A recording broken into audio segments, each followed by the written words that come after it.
we are a storytelling culture, and most cultures are. And to rob books of a good story for the sake of a lesson, for the sake of imperatives, there are lessons in life we have to teach our kids. But when it comes to books or movies, the ones that captivate us are the ones that tell a story, and that the lesson is indirect.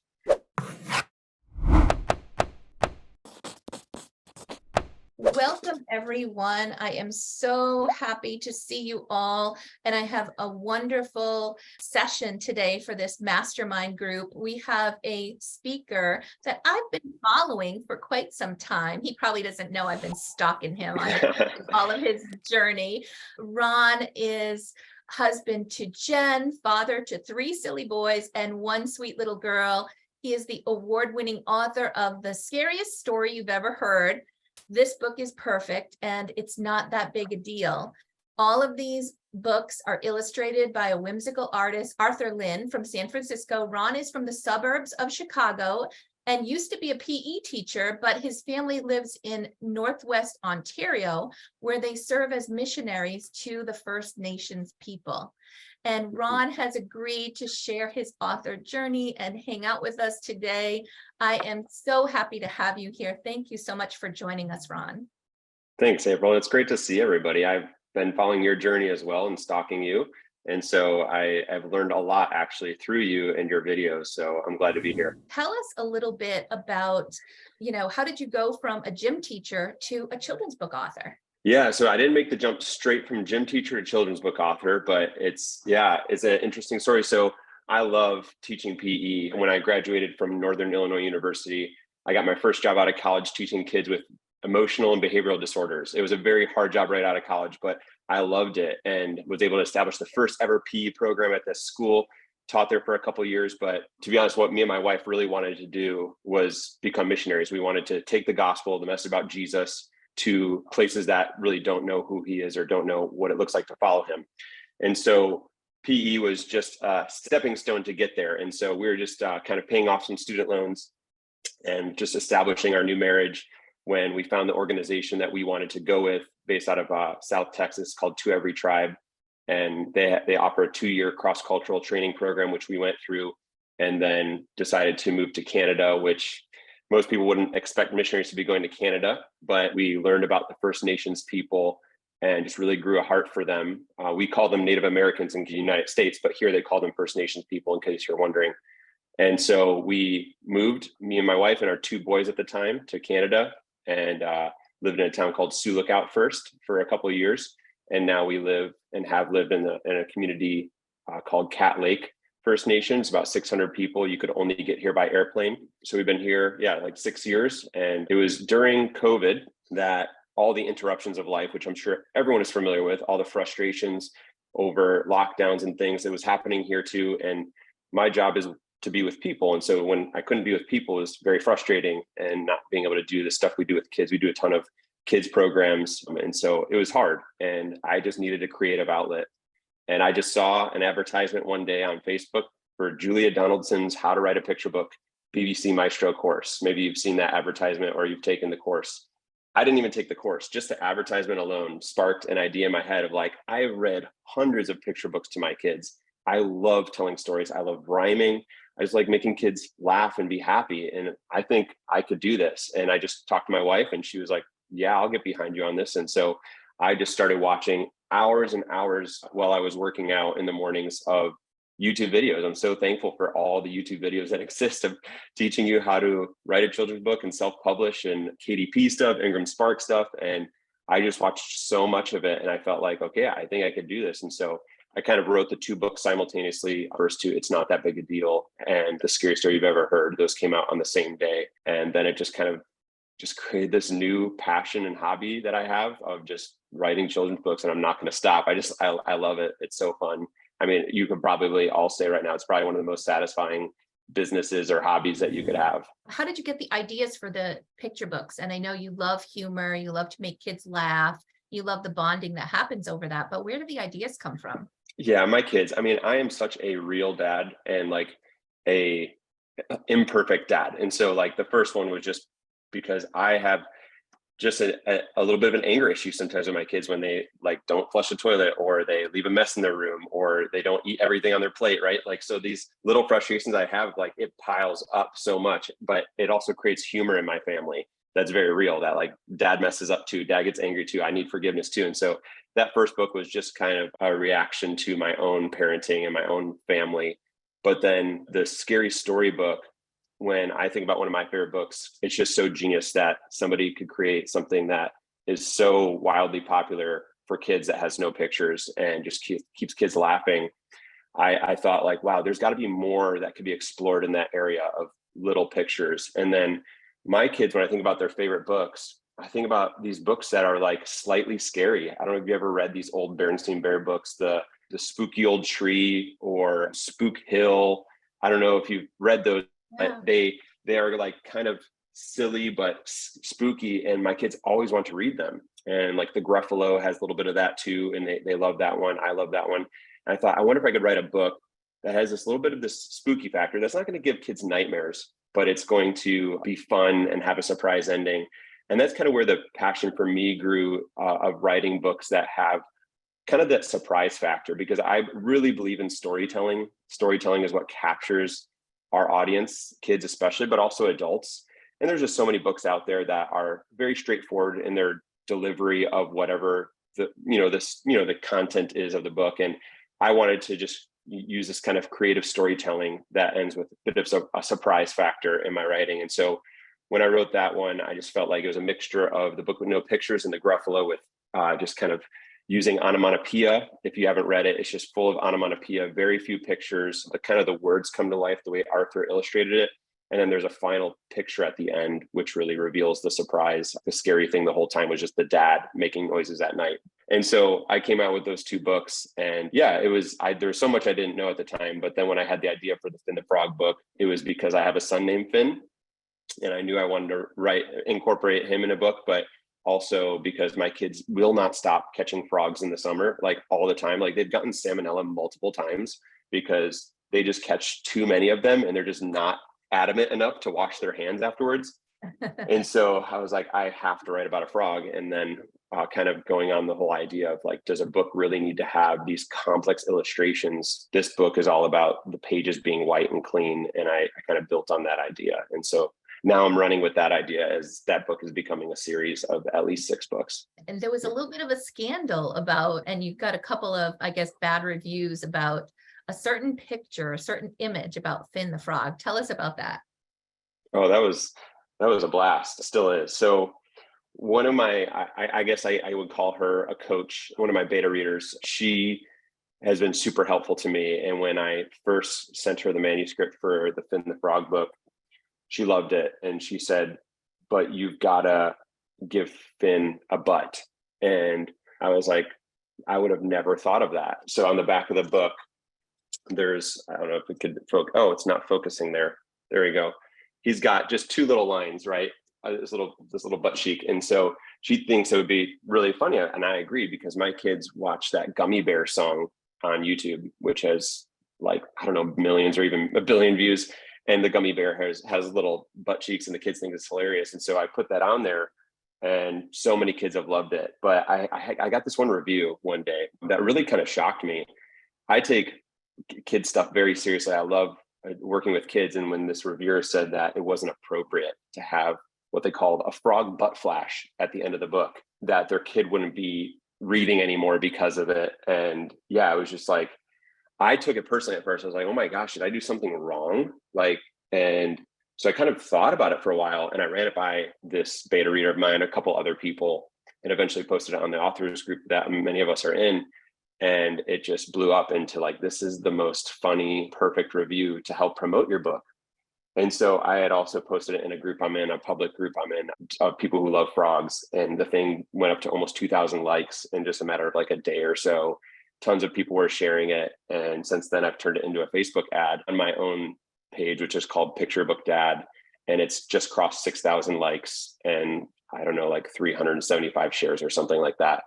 And so I just put a little bit of money into that every day, and it's just helping get the word out there about the book, because any publicity is good publicity. And it was just like one of the best lessons for me, that I could have taken this and just been really upset about it or some people said I should change the back cover and remove those 2 lines. There's also a picture inside the story where he's got the butt cheek lines too, but I decided to stick with it, and it's paid off.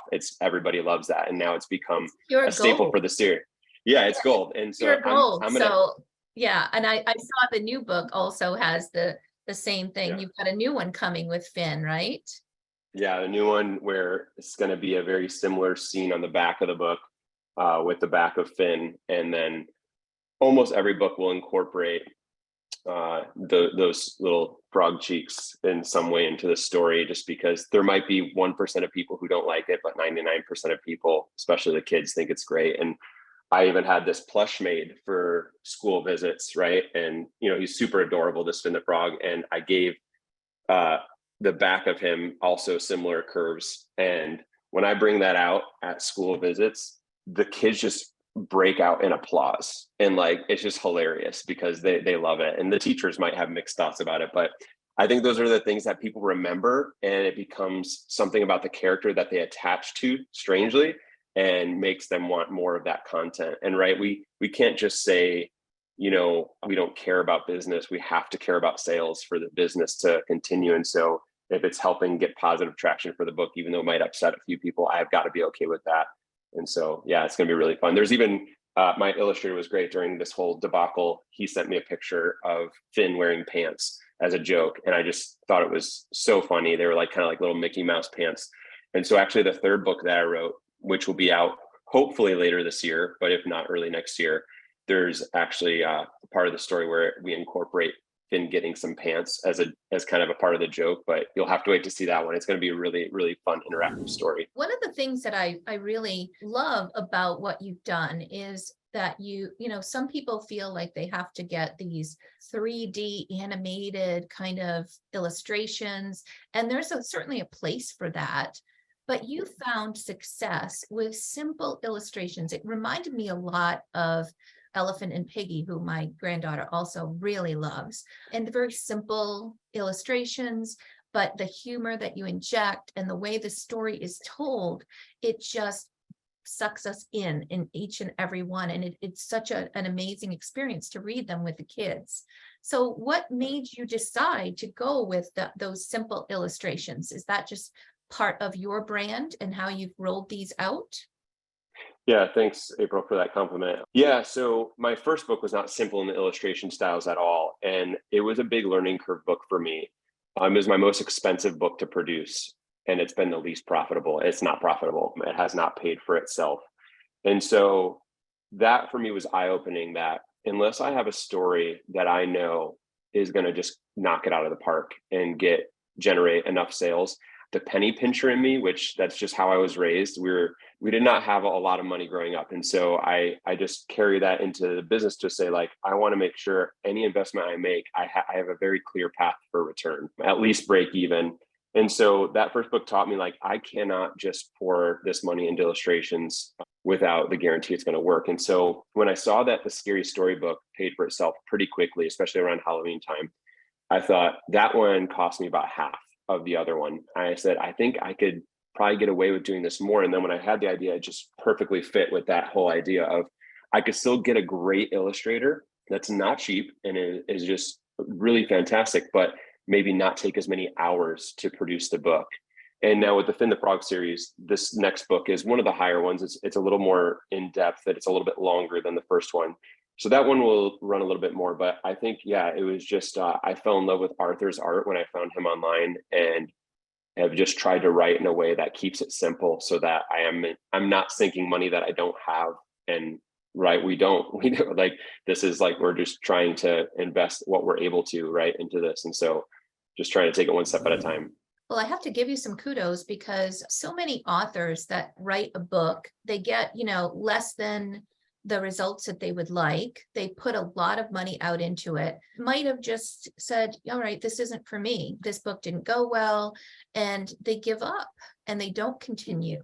But you pressed beyond that. So what gave you the confidence to know that you could continue moving this forward, and that give you that shift? It seems like that really helped you to guide the next book in the series.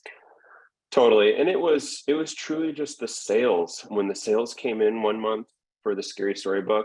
And it just made me think, wow, people want to buy this. Amazon's putting this out there to people. And yeah, I'm spending some money on ads, but it's something's working. I'm getting good reviews. It won a couple awards. So I thought, okay, I'm not just a joke. And many of us self-published authors think like we're not valid authors because, we weren't traditionally published. And it's hard. It's a hard thing to battle against that own identity of like, I'm not really a real author. And so when things started going well for that book, I feel like that gave me the confidence to press on and keep writing, keep investing. And that first year was really heavy with investing. It was hard. Like it was a step of faith for me and my wife, like truly to put money into something we weren't sure was going to return. And then I kind of told myself, and I shared this on the author group in the past, I told myself, if the Finn the Frog book doesn't work out, meaning like it doesn't seem to be popular, I might have to stop, at least for the time being, until I see over however many years it would take to recoup our losses. I would probably stop writing. And then when that book took off, yeah, it just kind of gave me that confidence that like, yeah, I think I'm a real author now. I think I could keep doing this. And people seem to be really liking the story. And it's just amazing that after, what has it been, 6 months or so since the Finn the Frog book came out, it's coming up on 700 reviews, which is just insane. I don't really push for the reviews, and they're coming in. It just shows me that people want content like this. So that's helped build that confidence. You really approach breaking that third wall. So tell us a little bit about that, because you're connecting. Fourth wall. Fourth wall. Sorry. Yeah, the fourth wall. Yeah. So connecting to the reader is so fun, and doing that. And I see that with Elephant and Piggy books. So tell us how you decided about that and why that's important for you. Yeah, I love Mo Willems, and the Elephant and Piggy books were a huge inspiration. We have, I think, almost all of them and really enjoy them. There's just so much competition out there. There's so many picture books that I feel like I want to stand out from them. I want to make a name by being different. And though there are interactive books out there, it's not a super crowded market of books that break that fourth wall. And they're getting a lot more popular. There's so many books now that start with something like this book is, or a book that, or, there's just so many that kind of acknowledge that this is a book and it's going to interact with the reader. You could just go and find tons of them in the store too. And so I think I guess I just started hitting that trend at the right time of trying to break that fourth wall. And just being a dad that's constantly interacting with a 3 through 9 year old, it's pretty easy to know what these real interactions between adult and kid are like. And kind of Finn in many ways represents me, and some of things that are particular about me in parenting, and the reader representing my kids. So it's very easy to write that way when you're living in it, and that helps. And so that's why I'm trying to pump these out while my kids are still young, because I'm sure in like 10 years, I'm gonna be like, I have no ideas left, because it just won't be fresh anymore from all the interactions with my own kids. In the new book with This Book is on Fire, part of that breaking of the fourth wall is your cooking for the child or something, making a burger. Tell us how that. Yeah. So once again, it goes back to, I want to write in a way that is fun for kids, but also an adult could be like, I see myself in this. And this book is perfect. The whole idea was Finn is like a little bit of a perfectionist, a little bit of a neat freak. And for me, when my house is messy at the end of the day, I'm just like stressed out. Right. And so that book taught kids a little bit about like maybe not being super messy, but also that messes could be fun. But it taught the parent to kind of chill out a bit, that messes create actually some really good positives, good memories. And so this book, kind of the theme behind it is kids are picky eaters. That is a universal truth. Like, my kids range in the scale of being picky, but I thought I've got to write a book that I'm tackling the subject of picky eating, but it never talks about picky eating. It's just more of like Finn is going to develop his personality of he's like this proud frog, right? And you see a little bit of that in the first one. He's proud of his book. So this one, he's proud about being a chef, and the kid is really hungry. And it like the beginning starts with like an earthquake in the book. And it turns out it's just the kid's stomach rumbling. And then Finn's like, oh, you came to the right place because I'm, a great chef. And so he goes and he cooks these different dishes, and some of them are kind of like, they have different kind of cultural flavors to them. So like one's pasta from Italy and with, fire roasted tomatoes. And then the next one is like meatloaf. And then the last one, I think, was Brazilian ribeye or something like that. Anyway, so he's cooking all these different dishes for the kid. But the problem is he's adding these froggy elements to each one because it's what he loves. But the kid is like totally rejecting it. The kid is rejecting every dish. And which is so true in parenting, right? Because what we love is not always what our kids like. And that's usually why they reject it. And I'm all about kids trying new things. I'm not saying kids should only eat chicken nuggets and mac and cheese, right? But we need to help them try new things, but there's also sometimes we're just forcing too much on our kids' flavors they're not ready for. And then eventually, Finn's just like, fine, I'll cook you grilled cheese. And so he's cleaning up the dishes and the grilled cheese starts to burn. The whole book catches on fire. But it turns out that the kid loves burnt grilled cheese. And so it kind of brings it full circle of like what Finn didn't even realize would have ever been his favorite turns out to be his favorite. And obviously at the end, the smell of the grilled cheese burning attracts some flies and Finn's not too upset about that. So I love it. I just love it. What a great storytelling that you have that kind of just sucks the kids in. And to me, these are the kinds of books that kids are going to go back and bring to the parents over and over again. Picky Petunia, who doesn't like to eat and who learns to try new things, probably not going to get read over and over again like that, right? So I love how you've been able to incorporate little things that the adults will recognize and will love, but also that the kids just really are going to want to go over and over again. And my granddaughter, when she finds books like that, she will, we have story time once a week with my 4-year-old grandchild and we Zoom together. And so Kyrie holds up the pictures and she loves reading it to the 4-year-old because she feels like she has an opportunity to be the storyteller and she adds her own flair to it as well. They identify with great storytelling and it helps to teach them how to tell great stories too, which to me, our children are sometimes our best source of stories. And so it's wonderful to see that unfolding. I love it. Yeah, we are a storytelling culture and most cultures are. And to rob books of a good story for the sake of a lesson, for the sake of imperatives, there are lessons in life we have to teach our kids. But when it comes to books or movies, the ones that captivate us are the ones that tell a story and that the lesson is indirect. It is never stated. And that's something I definitely believe in. And in a book that I have coming out after this one, I'll just share the title. It's going to be called This Book is a Mistake. And in that one, the kid reading the book doodles on Finn's page. And Finn's upset at first, but then he's like, you know what, that's not bad. And actually, I've been thinking about making some changes myself. And Finn starts asking the kid to redraw parts of him, to make his arms bigger, to make him taller and give him thumbs, things like that. And it turns out to be a disaster, not because the kid's a bad artist, but because Finn is meant to be a frog, right? And he ends up looking totally whacked out. And at the end, he regrets realizing that he needs Mr. Arthur. He needs, Mr. Arthur is, the illustrator. And so he needs Arthur to fix him. He should have been happy with who he was. And Arthur comes into the book. You don't ever see him, and he fixes him. And it's totally teaching the lesson that kids should not seek to be somebody else. They need to be who they were made to be. And that is never stated, but you're going to feel that emotion in this book. And I hope it's going to be powerful enough to share that lesson, but be the story that kids need and even parents need to. One of the questions that we have here in the chat is, how did you make it to Amazon #1 bestseller? And I think one key is that you are doing such a great job with storytelling, but do you have any other secrets to share or advice to share for new authors? Yeah, so I'll just clarify the bestseller thing. So that is for my ebook version, which strangely, it's just compared to a hard copy, it's just not as hard to hit the bestseller when it comes to an ebook because of Kindle Unlimited counting downloads, free downloads to Kindle Unlimited subscribers. Those count as sales, which helps with the ranking. And because my books have an attractive title and are properly formatted, I feel like they do well on Kindle Unlimited and they're pushing those. And so each of my books at one point hit that on Kindle Unlimited. It just so happens that the Finn the Frog book retained that for the longest time. Probably I think just recently it went down to a #2 spot. But yeah, so just to clarify, I haven't really ever hit the #1 bestseller on the paperback or hardcover version of that, but have been in the top 10 for some time. And so I'm making the charge, which is really encouraging. And I think it was just a combination of a lot of things, but it's really opened my eyes to cover design and title. If I could think of a good title for a book, I will take the time to write that book. Even if I have no idea what that book is going to be about, if I have the title in my head and think, that's a catchy title, and this book is perfect. I didn't know what the title was going to be. And one of my beta readers helped provide some ideas, and that's what the title came from.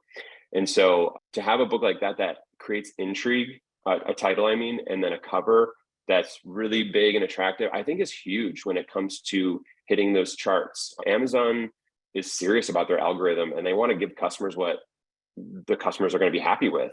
Yeah, once again, I haven't done a ton different between my first book and my third book. Yeah, I've learned a lot and applied different things to my third book. But the difference between the first book and the third book is cover and title and making someone want to click that. And then once again, having a good description, A+ content, that's all helping drive that traffic and that, add to cart button. And so I think that's really important. So we're really lucky to have all these different Facebook groups, like especially the one where it's pretty much focused on cover critique has been really helpful. If you're not in a cover critique group, you should join one, or I'm sure you guys do that as a group already, but it's so nice that we get to test our covers and our titles and things like that and just be open to change because we want to believe our books are the best. But if I would have really opened myself up to critique on the first couple of books, it probably would have saved me a lot of money and led to more sales. And I would have changed things. And I think we just really need to humble ourselves as authors and take the posture of learners because we don't have it all figured out. And it's clear that you guys have taken that posture because you're part of April's group. And I'm just so encouraged that someone like April's doing this because it takes time. I mean, people want to message me and ask for advice and I give it as much as I can, but it's a full-time job, as April could see, like to coach people and help in these different ways. And I just don't have the ability to do that. And so it's so great to direct people towards you and others, April. And yeah, so that's what I would say is just like really open yourself up to critique of people that will be honest with you and be okay taking an idea and tabling it because maybe it's great in your head and you're passionate about it. But at the end of the day, no matter how good at marketing you might be with it, it's just not gonna go through. And that's why I just don't put a lot of money into my first two books when it comes to marketing because it just doesn't work nearly as well as the one for the Finn book. So yeah, that's kind of some thoughts I would give about bestseller stuff. And I've had a lot of help from people on YouTube channels who have done read alouds to get it out there. I've had a few influencers on Instagram share about it, but those are all hard, as you know. For every 10 emails or messages you send, you get maybe one reply if you're lucky. And so those could be really discouraging attempts. Amazon ads, I would say, would be huge. I'm sure you've talked about that very much. So Amazon ads have been helpful for you as far as getting the book out there? Yeah, I had them launched from day one. And I think that was the game changer for me, is just proving to Amazon that people want to click on this, people want to buy this. And I have not stopped them. I've tried to improve them and they are a beast. I'm still trying to figure out, to be honest. Like some months I'm like, wow, that was a great month. Some months are like, wow, that was not a great month of ads. But overall, month over month, I'm not losing money. I'm very much making back my investment. And so as long as that's happening, I'm going to keep running them. I'm terrified to shut them off. We want to be looking at them at least once, if not twice a week, just to adjust things and see what's going well, what's not going well. And especially around holidays like this, everything was my first this past year, like my first Mother's Day, my first Father's Day, my first Easter. So I'm like keeping notes in my head of how things are going so that next year I could be more strategic with when to raise bids and lower bids and increase budgets and stuff like that. I had my most successful day of ads last week. It was like the Monday before Father's Day. And this is not a lot compared to many people, but I think I had like 22 ad sales in one day. And I was like, what happened here? This is like great. And then like not again since then. And so who knows why those things happen, right? Now, are you also doing school visits or events or things like that? Or does your day job really take, and the missionary work you're doing kind of keep you from that kind of stuff?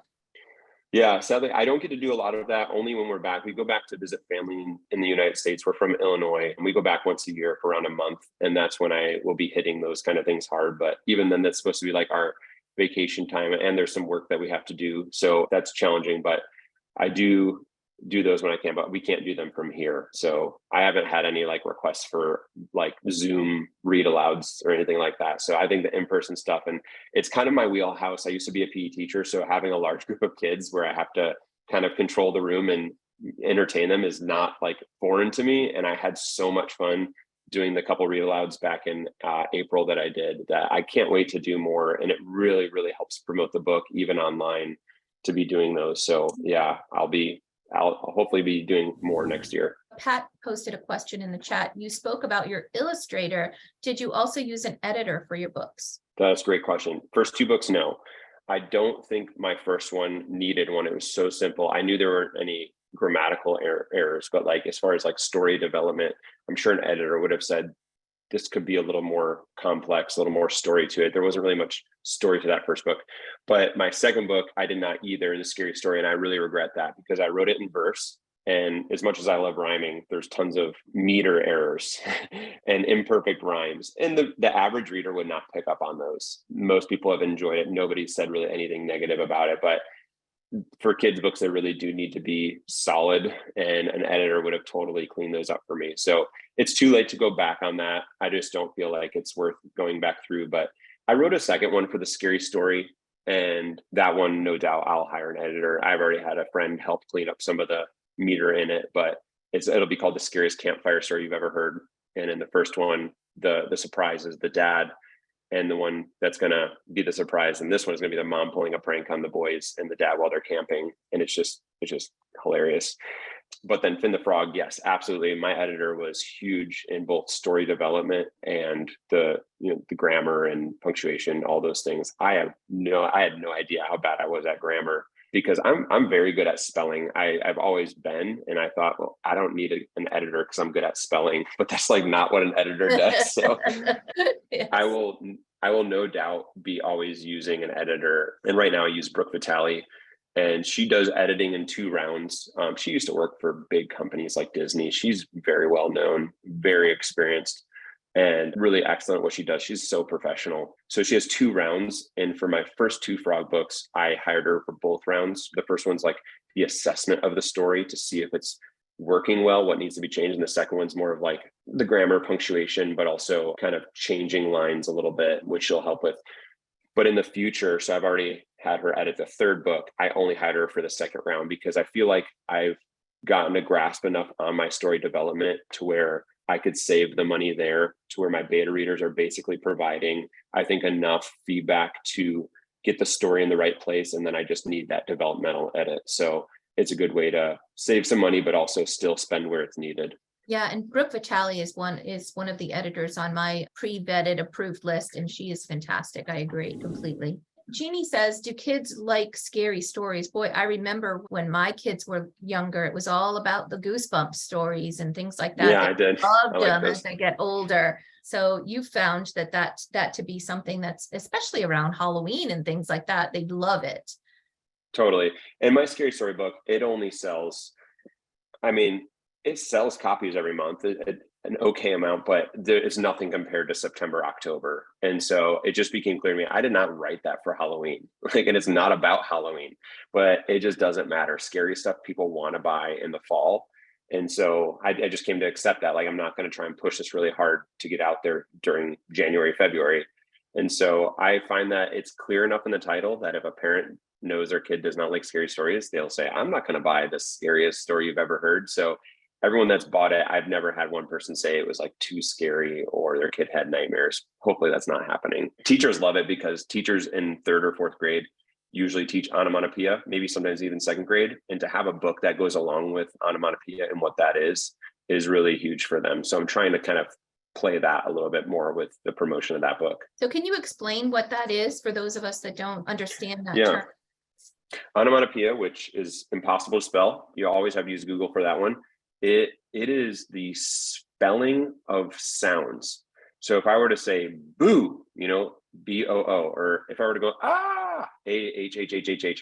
So whatever the sound is, you're trying to spell that. And so with scary sounds, there's tons of scary sounds that you could spell. And so the book has sounds like creak, crack, thump, thump, thump, arg, things like that. And so trying to have fun with sounds and showing kids that there's not really a proper way to spell. There is a proper way to spell them, but it's kind of a free thing that it doesn't matter how many H's you put on so that's what onomatopoeia is. And the second book will have a lot less because there's only so much onomatopoeia you could do for scary stuff, but I also don't like my books to ever feel the same. I want there to be something unique about each book. And so the second book will have more illustrations than the first one and just kind of play a different angle of how it's told. What you would do differently if you had to start fresh and so it's kind of a, lessons learned, but also it helps new authors that are just starting today. Yeah, that's a great question. Honestly, I would have paid more people to teach me. There's people that were really nice that gave some free advice, and I will forever be grateful for those people. And there will always be those people, whether it's in a comment section or a DM, and they really helped a lot. But I think I should have been a little less cheap and said, like, I can't learn everything on YouTube, can't learn everything from Facebook posts. I need someone who's been successful, and just like, whether I'm taking a webinar or just a little bit of coaching, probably would have done that. It would have probably saved me a lot of time and money. And I would say hand in hand, that goes along with beta readers. I did not really have beta readers for my first, I sent it to a few friends, but it wasn't in like the setting that I should have, like the way that I need to really open myself up to people who are going to be honest. So having beta readers from the get-go would have been really important for me. So I would say that those would be in the top two, is not being afraid to pay someone to help, and then in beta readers. And I think all of us too sometimes live with the sad regret of having to go with print on demand. I think if I could do it over and I had the capital, I would have maybe just gone hardcover, printed in China only, just because putting a book that's been really professionally printed in a parent's hand feels so much better than one that has see-through pages and white lines on the outside because it was printed in error. No matter how many things you do right with setting up those things, it's hard when you just have to trust these people at Amazon that are not always doing a great job in these machines. And so that's always been something like, I wonder if it would have gone differently if I had just only hardcover, no soft cover, and did it that way. But we'll see. I'm still thinking about launching the next book as hardcover only, but some things are, I'm still weighing some things out. Any other final questions here for Ron? I saw one on the chat about redoing the cover of my first book. Oh. I have considered that. I was a cheapo. When it came time for Arthur to do the cover, I was already in, so much financially into the book that I was like, could we use one of the spreads as the cover? And I felt like one of the spreads actually worked really well as the cover, but then I did the formatting of the title myself, and it's just not great. And so I've thought about putting some money into redoing it, because that wouldn't be super hard to do and it could make a difference. But I guess I've just fallen more in love with my two books after that and the books that I'm writing now, to say, like, I'd rather just focus on the future and like just kind of let that one go. So yeah, that's where I'm at with that. You're putting your time and attention and money on the ones and the ideas that have really taken off. And I think it's really all about people. When people start talking about your books and they start sharing and they're laughing and they're like, you have to check this out. They get one for their own child, and then somebody's birthday is coming and they know that book is going to be awesome. And that kind of stuff is what, makes for the sales that you're seeing now. And I predict a lot more of that for you. And I'm so grateful to have you here sharing your story. Any parting words before we finish up our meeting for today? Yeah, well, first of all, just thanks for listening. I feel like I'm still a newbie. I hope you guys know that. I'm sharing out of the very little experience I have. I'm very thankful that I've been able to achieve some level of success, that I'm not going majorly into debt, trying to invest and it's not paying off. Like, I'm thankful for that. It's definitely a blessing. I would say that it's just, don't give up. Whatever story you have, right, it just might not be the one. Maybe it is, and it's doing well for you. But one author said to me one time about his book that's really popular, he said, I feel like I just caught lightning in a bottle. And I feel like that it's really what it is sometimes, is you could feel, and like many people could say it's a great book, but for whatever reason, like Amazon just won't favor it or won't pick up. And there's just something about, you'll hit a title or you'll hit a cover or a genre that just is really hot and it just takes off. And so you just never know when you're going to hit that. But yeah, just keep going, do the best you can, and listen to April, because the other day when she was talking to me, I'm like, man, I seriously should have hired you a year ago, because she's just showing me things that I'm like, man, that's so helpful. Yeah, thank you. Well, the other thing too is that we have an opportunity being in this community where, and you have been a very active member of Jay Maletsky's Facebook group, and that community is just gold for learning. So I think just spreading more and more would be really helpful. I'd also like to invite you. I've actually created an Advent calendar for July, and we're going to be doing Christmas in July and highlighting certain authors. So every day in July, people will be able to go in and get free things from authors and highlight different authors every single day. So I'd love to invite you to participate in that. And for all of the mastermind members, you are getting first priority for working through that. It's going to be a great opportunity to grow mailing lists, to get, more people and eyes in front. And it's going to be a way to support kids through the summer and get them excited about reading and activity books and all of that kind of stuff. So I hope we can get a little bit of Christmas magic going here in July, and more information will be coming about that. So yes, I'd love to have you participate, Ron. Yeah, I'd love to. Anytime that I have to do that, I'll definitely participate in that. And just one more brief thing that I would encourage people to do. There's lots of books out there, I'm sure very good, but a book that I read called What Great Storytellers Know, super easy read, very short read.